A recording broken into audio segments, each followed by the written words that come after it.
अक्षर आए हैं जो आपके जाल में बराबर पूछे जाते हैं और आप बार बार गलती करके आते हैं।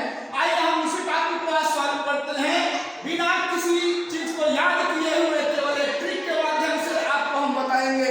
और वो ट्रिक आप अगर जान गए तो जिंदगी में कभी आप गलती नहीं कर सकते हैं किसी भी एग्जाम में, चाहे आप किसी कंपटीशन के एग्जाम में बैठ रहे हो या एकेडमिक एग्जाम में बैठ रहे हो, किसी भी एग्जाम में आज के बाद जेंडर एंड कभी भी गलती करके नहीं आओगे।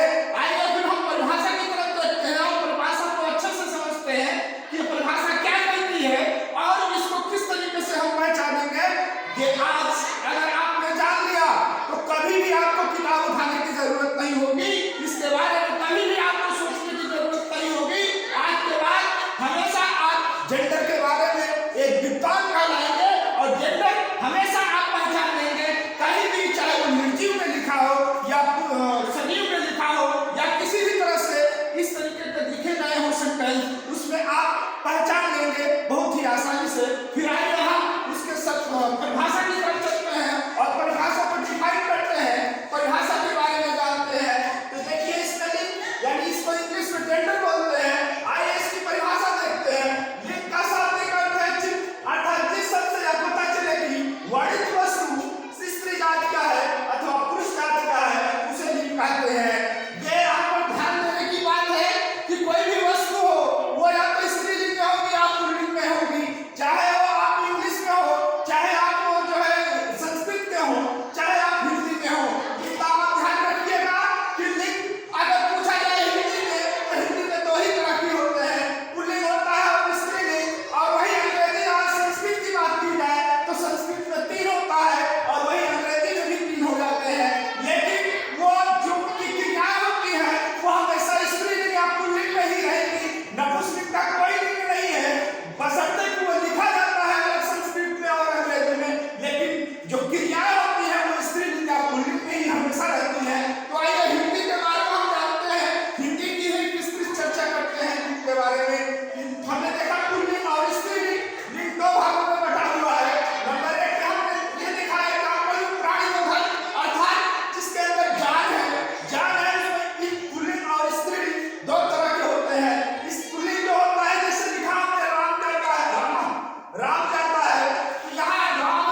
या